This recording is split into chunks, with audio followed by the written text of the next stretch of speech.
Jai Hind future officers, and I really hope that you all are in a very good, great health and staying focused on your studies, working very hard every single day. And I'm really sure, pretty sure that आपने अपने पुराने सारे chapters के concept and doubt clear कर लिए होंगे. And that's the exact spirit that we need to move forward. Okay, so now in today's lecture, we are going to dive into the one of the most fascinating topics from the M. Lakshmikant, that is the basic structure of the Constitution. That is our chapter 11. Basic structure इतना important है ना कि अगर ये concept नहीं आता Keshavananda Bharati case के बाद तो आज हमारे कॉन्स्टिट्यूशन कुछ और होता और जो पावर डिस्ट्रीब्यूशन है वो भी कुछ और होता और मैं ऐसा क्यों बोल रहा हूँ इसके डिटेल्स आपको पता चलेंगे इस पूरे वीडियो में. So, in today's topic now, we are going. I have written the entire chapter in a storytelling format. First, this is the change that we have done in this chapter. And so, instead of reading, just reading theory, we'll actually live through the major constitutional cases like the Shankari Prasad case, the Golaknath case, the Kesavananda Bharati case, and the Minerva Mill case. These landmark judgments are what truly shaped our constitution. तो मैंने try किया है and I have also try to make images and use the AI so to make it more engaging. So I hope you will all enjoy this session and will love to give the like and support this channel. So without wasting any further time, let's dive into this chapter, that is the chapter 11, basic structure of the constitution. As usual, we have divided the chapter into different parts. The part 1 says about the emergence of the basic structure doctrine. ठीक है. So this is a fascinating story of a constitutional tug of war between the parliament which wanted the unlimited power. अब parliament जिसको पूरा power चाहिए था, unlimited power चाहिए था constitution को amend करने के लिए, but supreme court जो wanted to protect the its core principle, constitution के कोर प्रिंसिपल को प्रोटेक्ट करना चाहता था. चलते हैं इसको केस बाय केस देखते हैं कि क्या हुआ था. अब round one, parliament has the power. ठीक है, राउंड वन जो हमारा पहला है कि पार्लियामेंट के पास पावर था, that is Shankari Prasad case 1951. पहले इसको शॉर्ट में पढ़ लेते हैं. इशू क्या था? The very first amendment to the constitution which curtail the fundamental right to property. जो पहला अमेंडमेंट हुआ था हमारे कॉन्स्टिट्यूशन में जिसने राइट टू प्रॉपर्टी को कर्टेल कर दिया था. क्वेश्चन सिंपल था कि क्या पार्लियामेंट फंडामेंटल राइट ले सकता है, पार्ट 3 को अमेंड कर सकता है कि नहीं कर सकता है. सुप्रीम कोर्ट का वर्डिक्ट आया कि हाँ कर सकता है, क्योंकि अब आपने आर्टिकल 13 पढ़ा होगा. आर्टिकल 13 में क्या लिखा था कि कोई भी ऐसा लॉ जो फंडामेंटल राइट को वायलेट करता है वो ऑटोमेटिकली नल एंड वाइड हो जाएगा. तो सुप्रीम कोर्ट ने ये बोला कि पार्लियामेंट पावर की जो पार्लियामेंट की जो पावर है आर्टिकल 368 में अमेंडमेंट की जो पावर दी गई है उसके थ्रू अगर पार्लियामेंट कुछ भी अमेंडमेंट करती है तो वो एक लॉ कंसीडर नहीं किया जाएगा एज पर द आर्टिकल 13.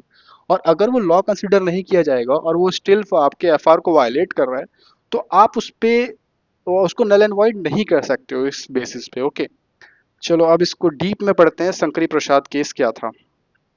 अब क्या हुआ ना कि कास्ट सिस्टम बहुत ही प्रेवलेंट था हमारे लाइक शंकरी प्रसाद केस के पहले. तो इनइक्वालिटी बिल्कुल अपने पीक पे थी. अब जो 90 टू 95% पीपल थे ना वो लैंडलेस थे, बिल्कुल ही पुअर थे, जो से कि आपको यहाँ दिख रहा होगा. और जो 5% है उनके पास rest of the 90 to 95% land हुआ करती थी जमींदार के पास. अब क्या हुआ कि कॉन्स्टिट्यूशन हमको एक प्रॉमिस करता है आर्टिकल 14 और 15 के तहत इक्वालिटी का. ठीक है, तो स्टेट गवर्नमेंट ने क्या किया कि इनको कर्टेल करने के लिए इसको आर्टिकल 14 और 15 को इम्पोर्टेंस देने के लिए गवर्नमेंट ने क्या किया, गवर्नमेंट ने ये बोला कि हमें लाइक सरप्लस लैंड को ना डिस्ट्रीब्यूट करना पड़ेगा अपने कंट्री के बाकी लोगों के पास जिनके पास नहीं है, ताकि सोशियो इकोनॉमिक एक बैलेंस हमारी कंट्री में बना रहे. अब इस बात से क्या हुआ कि हर स्टेट गवर्नमेंट ने अपने अपने एक्ट्स लाना स्टार्ट किए.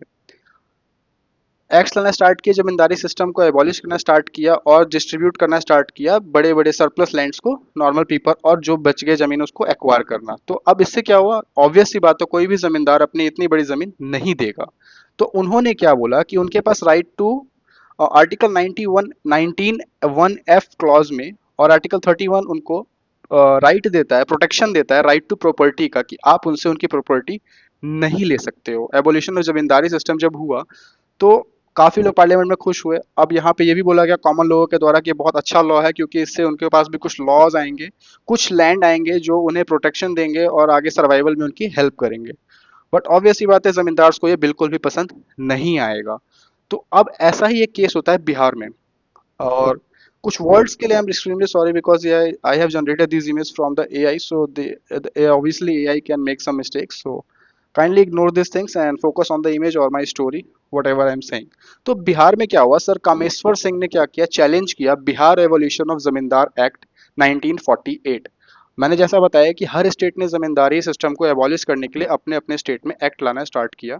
वैसे ही बिहार में बिहार एवोल्यूशन ऑफ जमींदारीज एक्ट 1948 आता है, जो कामेश्वर सिंह चैलेंज करते हैं कोर्ट में और बोलते हैं कि विदाउट एडिक्वेट प्रोटेक्शन आप किसी की प्रॉपर्टी का से नहीं ले सकते हो, क्योंकि ये आपके प्रॉपर्टी राइट्स को वायलेट करता है। पटना हाई कोर्ट ने इनिशियली बोला कि हाँ बात तो सही है आपकी, और उन्होंने जजमेंट किसके फेवर में बोला, ये कामेश्वर सिंह के फेवर में बोला। ठीक है। अब क्या हुआ कि इससे पार्लियामेंट को ये हुआ कि अगर ऐसे केसेस आते जाएंगे और अगर हम लैंड ले ही नहीं पाएंगे, तो इससे क्या हुआ कि सोशो इकोनॉमिक जो हम इक्वालिटी लाना चाहते हैं कंट्री में, आर्टिकल 14-15 को अपलिफ्टमेंट देना चाहते हैं, वो पॉसिबल नहीं हो पाएगा, क्योंकि जब भी आप लाने का ट्राई करोगे कोई ना कोई केसेस आएंगे और जहाँ पे कोर्ट लाइक पेटिशनर के साथ होगा और ये लॉ नहीं बन पाएगा। तो अब क्या हुआ कि लैंड रिफॉर्म्स लॉ को प्रोटेक्ट करने के लिए पार्लियामेंट ने अपने तरफ से कुछ कुछ स्ट्रेटेजी अपनाई, और पार्लियामेंट ने फर्स्ट अमेंडमेंट एक्ट 1951 में इम्प्लीमेंट करता है। ठीक है, 1951 में इम्प्लीमेंट करता है, जिसमें आर्टिकल 31B और 31A नाइन्थ शेड्यूल को लाया गया। नाइन्थ शेड्यूल में ये बोला गया है कि जो भी लॉ नाइन्थ शेड्यूल के अंदर डाला जाएगा वो जुडिशियल रिव्यू से बाहर होगा, उस पे आप कुछ भी लाइक उसके बिहाफ पे आप केस नहीं कर सकते हो। और ये बाकी लॉ ये कहते हैं कि अगर आपके एफआर को अपलिफ्टमेंट देने के लिए या फिर लैंड लॉस को अगर आपसे लिया जाता है तो वो कोई भी क्राइम नहीं है, और एक तरीके से आप इस पे कोर्ट नहीं जा सकते हो। ठीक है। जुडिशियल रिव्यू से इसको बिल्कुल ही अलग कर दिया। फर्स्ट अमेंडमेंट ने पहले तो राइट टू प्रॉपर्टी को बहुत ही लिमिटेड राइट बना दिया प्रैक्टिस में अगर देखा जाए तो, क्योंकि उससे आप पे लैंड ली जा रही है, आप जा नहीं सकते हो।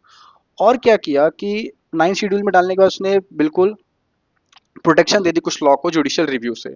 अब जैसे ही ये हुआ तो शंकरी प्रसाद देव एक जमींदार थे जो इस लैंड रिफॉर्म से बहुत ही अफेक्ट हुए थे, तो उन्होंने फर्स्ट अमेंडमेंट को चैलेंज किया, कहाँ पर, सुप्रीम कोर्ट में किया।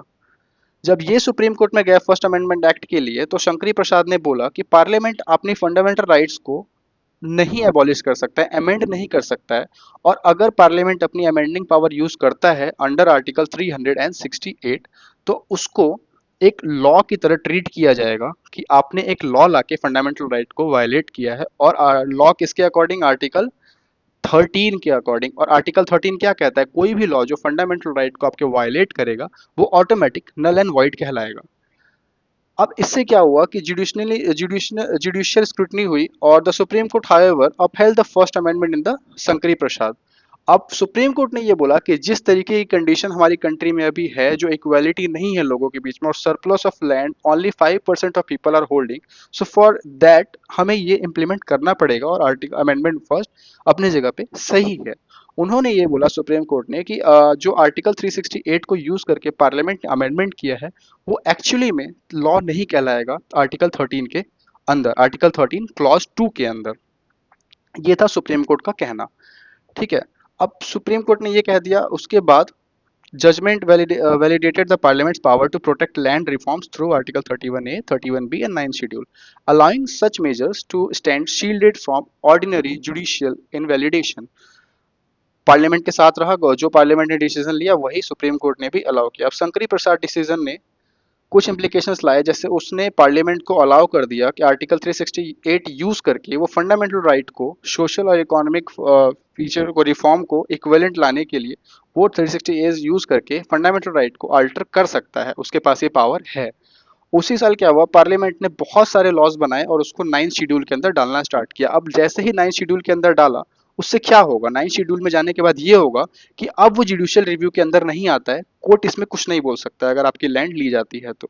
ठीक है। अब court later developed interpretive doctrines including the idea for. अब इसके बाद कुछ केसेस और आते हैं, ये केस खत्म होता है, उसके बाद हम चलते हैं। इस केस में क्या हुआ, कोर्ट ने आपका फर्स्ट अमेंडमेंट को parliament can amend fundamental rights ये बोल दिया। ठीक है। और ये भी बोला कि but Sankri Prasad stands as an early decision that recognized expensive parliamentary power to amend the constitution for social reform objectives। Shankari Prasad first case था जिसको ऐसा बोला गया कि सोशल इकोनॉमिक रिफॉर्म्स को इक्विवेलेंट लाने के लिए एक जजमेंट की गई थी, जिसके बाद पार्लियामेंट्स को काफ़ी पावर मिल गई थी। आई होप अब फॉर आपको first amendment act, ninth schedule, ये सब आपको क्लियर हो चुका होगा and what was the Shankari Prasad case. अब ये टसल चलता रहा, टग ऑफ वॉर ना चल रहा है आपका पार्लियामेंट और कोर्ट के बीच में। अब फिर एक होता है IC Golaknath versus state of Punjab case. ये बहुत इंटरेस्टिंग केस है। क्या हुआ कि इंडिपेंडेंस के बाद ना वही सेम चीज, सोशल रिफॉर्म लाने के लिए हर स्टेट ने अपने अपने एक्ट लाए थे। उसी में शंकरी प्रसाद केस और सज्जन सिंह केस में क्या हुआ था, सुप्रीम कोर्ट ने ये बोला कि फंडामेंटल राइट अमेंड किया जा सकता है पार्लियामेंट के द्वारा अंडर आर्टिकल 368, और जो भी आर्टिकल 368 को यूज करके अमेंड किया जाएगा वो आर्टिकल 13 के तहत लॉ नहीं कहलाएगा। अगर वो लॉ नहीं कहला रहा है तो आप उसके लिए कोर्ट नहीं जा सकते हो, आपका एफआर वायलेट नहीं हो रहा है। ठीक है, that constitutional amendment didn't count as a law under article 13(2). अब क्या हुआ, 1960 में land reform become central to India socio economic agenda. अब हर स्टेट ने अपना अपना सीलिंग एंड टेंडेंसी लॉ को पास किया। उसी में पंजाब आता है। पंजाब ने क्या किया, Punjab security and land tenures act 1953 लाया, जहां पे ये बोला गया इंडिविजुअल से लैंड लेके, सरप्लस लैंड लेके लोगों में डिस्ट्रीब्यूट किया जाएगा और बाकी स्टेट्स एक्वायर करेंगी। ठीक है, अब पंजाब गवर्नमेंट ने डिसाइड किया कि हर भाई के पास एक फैमिली में कुछ certain amount, fix amount of land acres ही रह सकती है, बाकी जो होगी वो सरप्लस कहलाएगी, और सरप्लस होगी तो ऑब्वियस सी बात है वो आगे चली जाएगी। ऐसे ही ये गोलकनाथ फैमिली थी आपकी पंजाब में, जिसके पास 500 एकर्स ऑफ फार्म लैंड था। कहाँ पे, जलंधर पंजाब में 500 एकड़ की फार्म लैंड थी उनके पास। फिर क्या होता है कि कोर्ट का जजमेंट आता है, वो गवर्नमेंट का जजमेंट आता है उस एक्ट के तहत, कि पार्लियामेंट ने पास किया 17th अमेंडमेंट एक्ट इन 1964। इसमें क्या होता है कि ये 44 एक्ट इसके अंदर डालते हैं, जिसमें कि Punjab security and land tenure act भी आता है, और इस सबको किस में डाल दिया जाता है, 9th शेड्यूल में, ताकि जुडिशियल रिव्यू से उसको प्रोटेक्ट किया जा सके।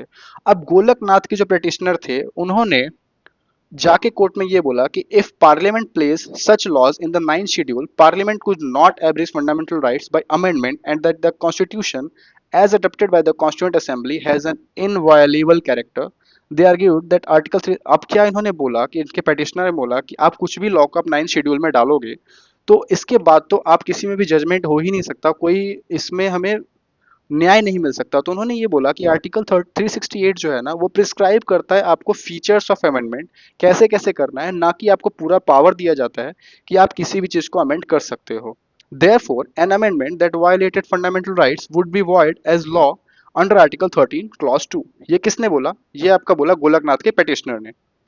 किसको बोला, कोर्ट को बोला। अब कोर्ट पहुंचता है सुप्रीम कोर्ट, और वहां पे सुनवाई होती है 11 जजेस की बेंच से। 11 जजेस का बेंच बैठता है जहां पे ये केस की सुनवाई होती है सुप्रीम कोर्ट के अंदर, ऑन 27 फरवरी 1967। कब, 27 फरवरी 1967 सुप्रीम कोर्ट डिलीवर करता है अपना डिसीजन। और वो डिसीजन कैसे होता है, 11 जजेस का बेंच था, जिसमें आपका जो जजमेंट होता है 6:5 होता है। 6 मेजोरिटी आपकी यस बोलती है और 5 माइनॉरिटी आपकी नो बोलती है।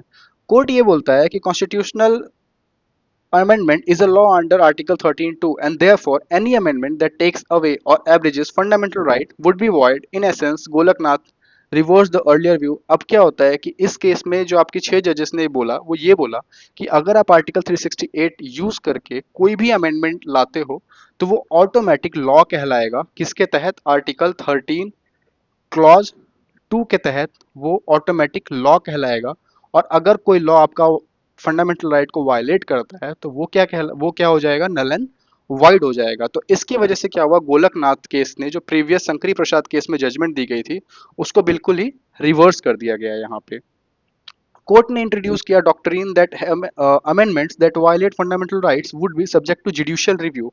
इन्होंने ये भी बोला कि जो भी फंडामेंटल राइट को वायलेट करेगा लॉ वो जुडिशियल रिव्यू के अंडर आएगा। To preserve the stability the court applies it ruling perspective so that past amendments would not be automatically invalidated. Golaknath effect was to restrict parliament amending power in favor of, वही बात इन्होंने बोला Golaknath case के बाद जो भी amendments की गई है फंडामेंटल राइट को वायलेट करने के लिए उसको जुडिशियल रिव्यू के अंदर आता है।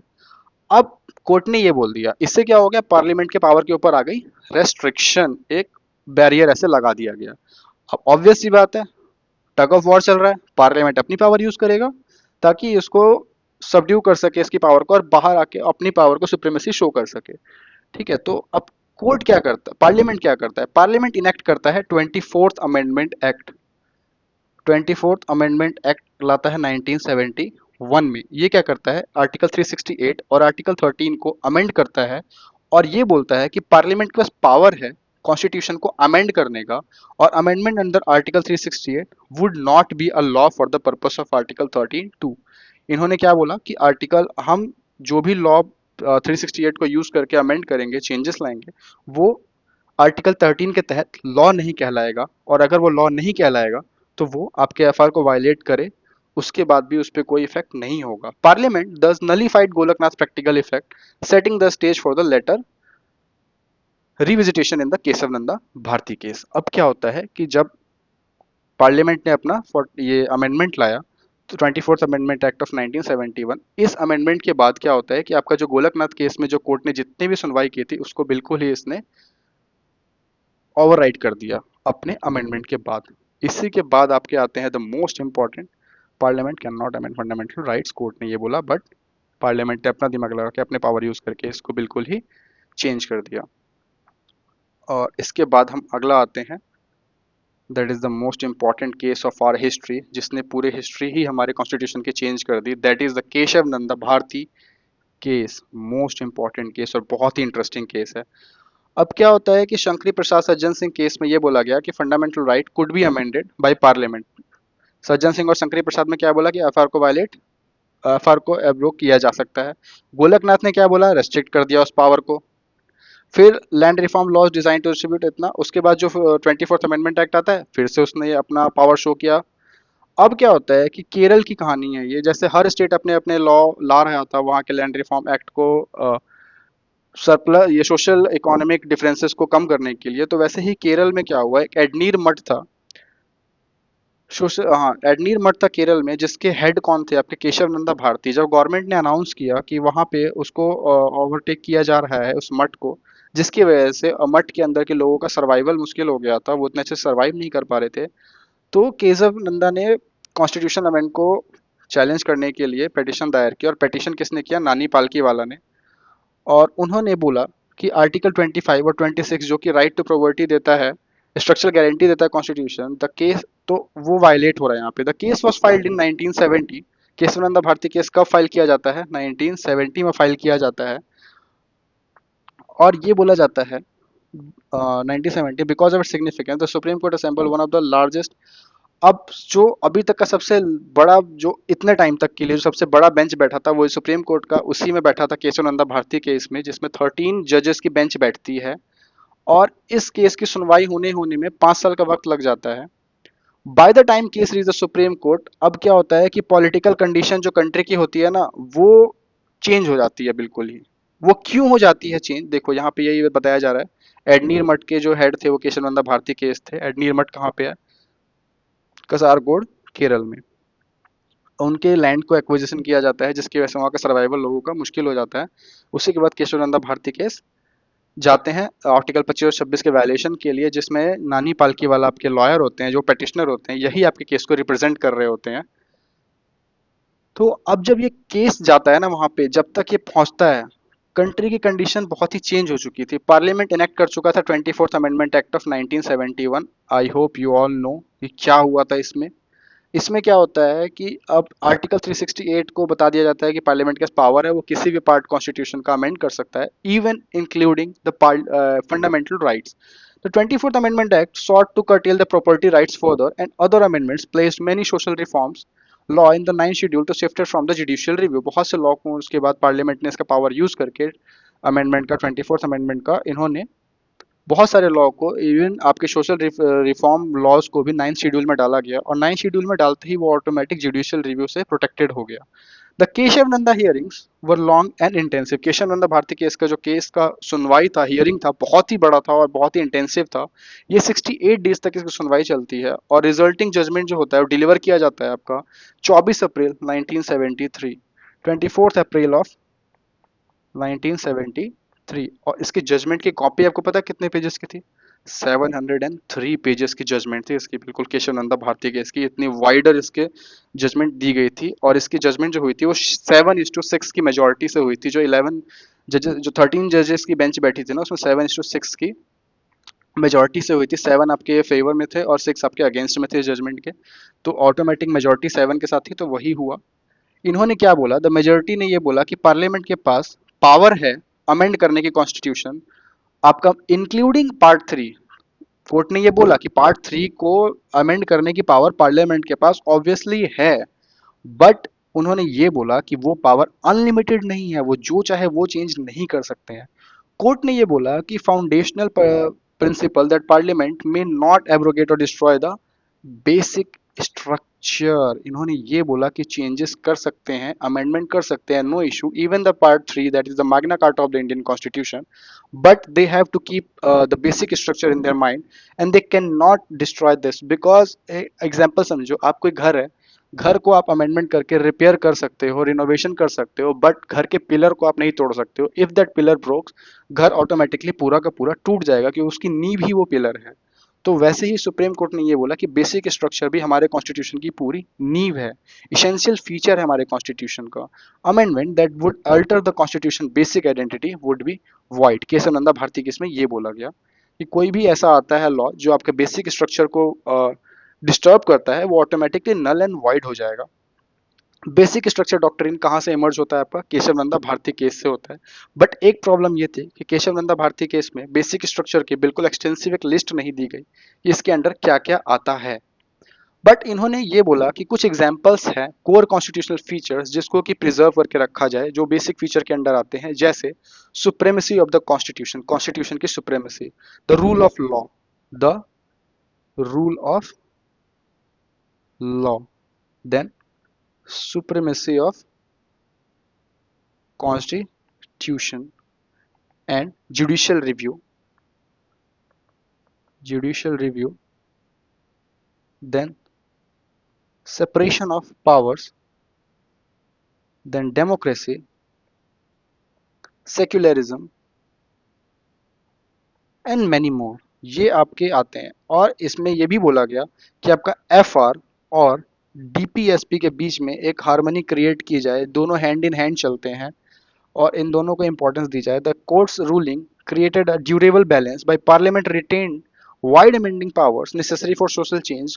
पार्लियामेंट को पावर भी दी गई कोर्ट के द्वारा कि आपको नेसेसरी चेंजेस के लिए आप अमेंडमेंट कर सकते हो, it's your right to amend the constitution, but court ruling created a durable balance while parliament retained, but those power could not be exercised to obliterate the constitution essential foundation, ये बोला गया।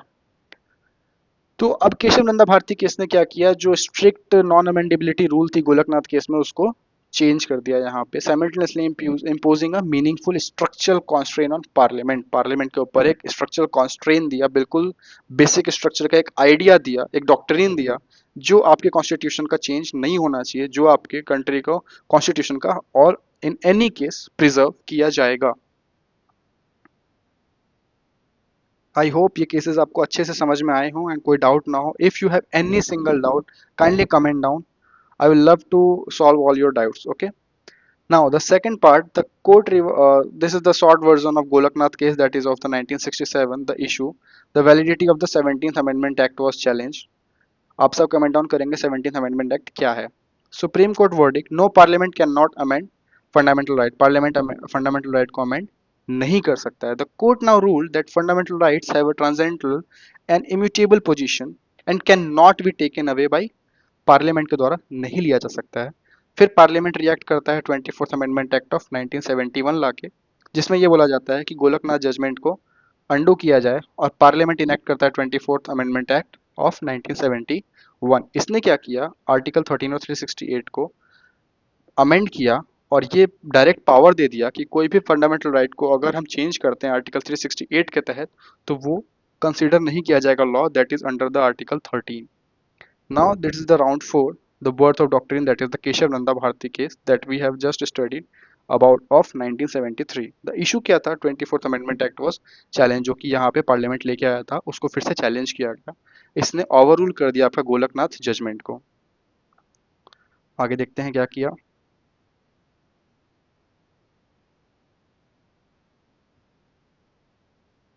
इसने it upheld the validity of the 24th amendment act. 24th amendment act की validity को upheld किया, meaning Parliament was now empowered to amend और take away any of the fundamental rights.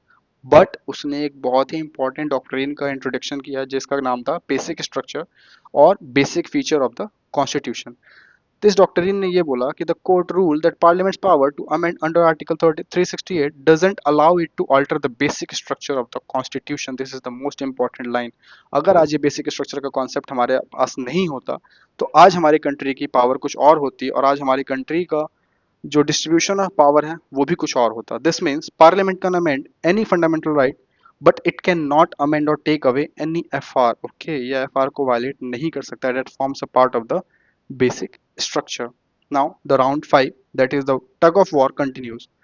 Doctrine applied Indira Gandhi Nehru case में क्या होता है, supreme court अपना नया डॉक्ट्रिन यूज करता है और ये बोलता है कि 39 अमेंडमेंट एक्ट जो इलेक्शन डिस्प्यूट को, इवन प्राइम मिनिस्टर का जो इलेक्शन डिस्प्यूट होगा उसको जुरिस्डिक्शन ऑफ कोर्ट से बाहर रखना है, मतलब जुडिशियल रिव्यू से बाहर रखना है। बट जुडिशियल रिव्यू आपका बेसिक फीचर का पार्ट बताया गया था, किसमें बताया गया था, आपका केशव नंदा भारती केस में। तो कोर्ट ये बोलता है कि this provision affected the basic structure और इसको सपोर्ट नहीं किया। अब पार्लियामेंट फिर से रिएक्ट करता है और वो कौन सा लॉ लेके आता है, 42nd amendment act of 1976। Parliament amend करते हैं article 368 again, declaring that there was no limitation on its amending power. Amending power के ऊपर कोई लॉ नहीं है, पार्लियामेंट जब चाहे जितना चाहे अमेंड कर सकता है और कोई भी अमेंडमेंट को कोर्ट में क्वेश्चन नहीं किया जाएगा। फाइनल वर्ड जो दिया जाता है वो कब दिया जाता है, मिनर्वा मिल केस 1980 में, जहां पे सुप्रीम कोर्ट क्या करते हैं, इनवैलिडेट कर देते हैं this new provision from the 42nd amendment. 42nd amendment से जो न्यू प्रोविजन आता है उसको इनवैलिडेट कर देते हैं। It held that judicial review itself, judicial review जो है खुद ही एक बेसिक फीचर है, and that the parliament limited amending power is also a basic feature which can not be destroyed. ठीक है, ठीक। कट ऑफ डेट क्या था, अब ये बोला गया कि बेसिक स्ट्रक्चर का जो कहानी है वो 24 अप्रैल 1973 के बाद जितने भी लॉज हुए हैं सब में बेसिक स्ट्रक्चर की चेकिंग की जाएगी। इस चीज का कट ऑफ डेट बोला गया किस केस में, वोमन राव केस में। अब मिनर्वा मिल केस जो मैंने बताया वो पढ़ते हैं क्या था, कि मिनर्वा मिल केस में वही सेम चीज, लैंड एक्विजिशन एंड रिफॉर्म जो आया था। तो अब डायरेक्टिव प्रिंसिपल और फंडामेंटल राइट को लाइमलाइट में आया और इमरजेंसी के टाइम क्या हुआ कि पार्लियामेंट लाती है एक act, 42nd amendment act of 1976, sometimes called the mini constitution, क्योंकि इसने आपके डीपीएसपी को स्ट्रेंथन किया, जुडिशियल रिव्यू को लिमिट किया और बहुत से ऐसे चेंजेस किए जिसने कॉन्स्टिट्यूशन का प्रॉपर ही एक नया इमेज लेके आया सामने और एक्सपेंड किया पार्लियामेंट के अमेंडिंग पावर को, किसने, 42nd अमेंडमेंट एक्ट ने। दो इंपॉर्टेंट चेंजेस इंट्रोड्यूस किए जाते हैं 42nd अमेंडमेंट एक्ट के द्वारा, जो क्या थे, सेक्शन 4 जो जिसने सब्स्टिट्यूट किया और एक्सपेंड किया आर्टिकल 31C, जो ये कहता है कि कोई भी लॉ अगर डीपीएसपी को लाने के लिए यूज किया जाता है तो वो जुडिशियल रिव्यू से इम्यून है, उसको कोई भी नल एंड वॉइड नहीं कर सकता। इफ अगर वो आर्टिकल 14, 19, 31 अगर वो आपका आर्टिकल 14, 19, 31 इनको अगर वायलेट भी करता है कोई डीपीएस पे इम्प्लीमेंट करने के लिए, तब भी उसको इंपॉर्टेंस दी जाएगी और उसको नल एंड वॉइड नहीं डिक्लेयर किया जाएगा। ठीक है, ओके। और एक चीज और उसने ऐड किया 50 सेक्शन 55। अब सेक्शन 4 तो आपने समझ लिया, जो 31C लेके आता है, जो ये बोलता है कि कोई भी डीपीएसपी को इम्प्लीमेंट करने के लिए अगर आपका आर्टिकल 14, 19 और 31 जो किसके अंडर है, आपका एफआर के अंदर, अगर वो वायलेट भी होता है तो there is not an big issue.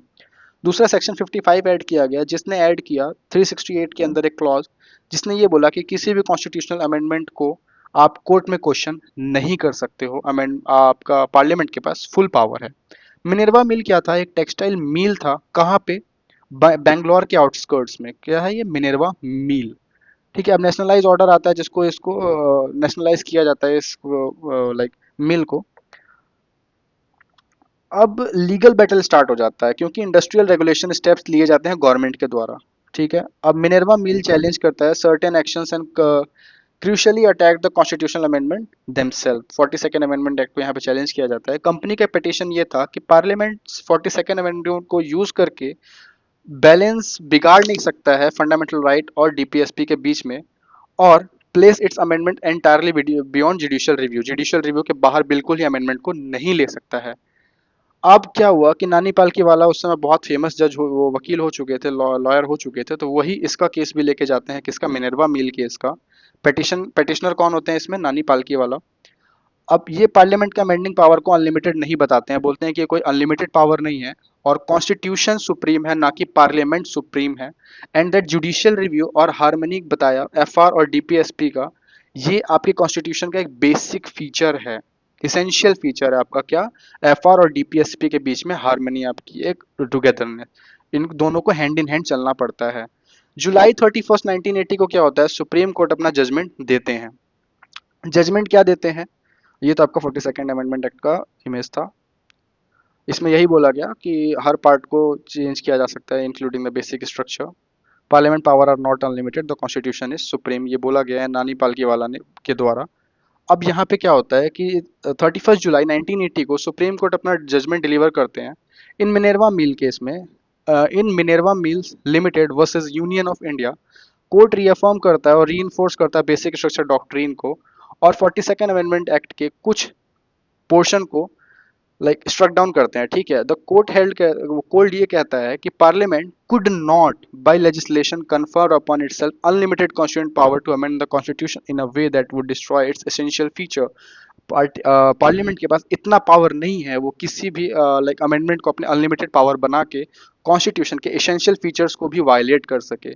तो सेक्शन 4 जो एक्सपेंड किया गया था आर्टिकल 31C को, उसको अनक्वालिफाइड बता के और बोला गया कि डीपीएसपी और fundamental right was held to distort the constitutional balance and therefore was invalid. इसको सेक्शन 4 को इनवैलिड करार दे दिया गया आर्टिकल 31C को।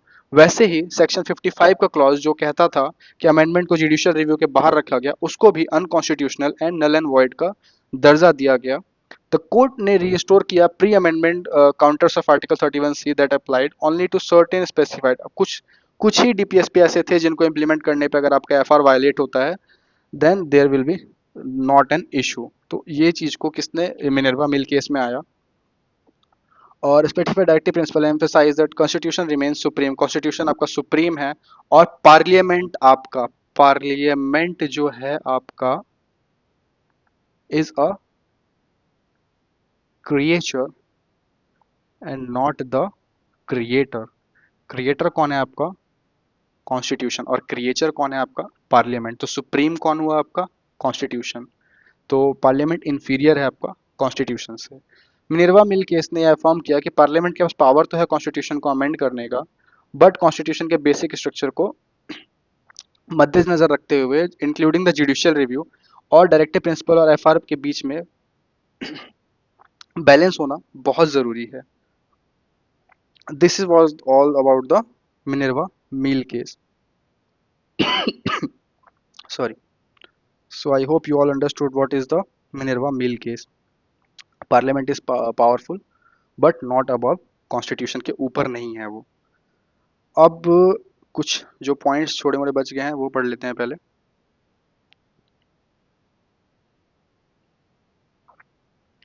Part 2, what are the elements of the basic structure के कुछ एलिमेंट्स की बात की जा रही है कि ऐसे कौन कौन से हैं।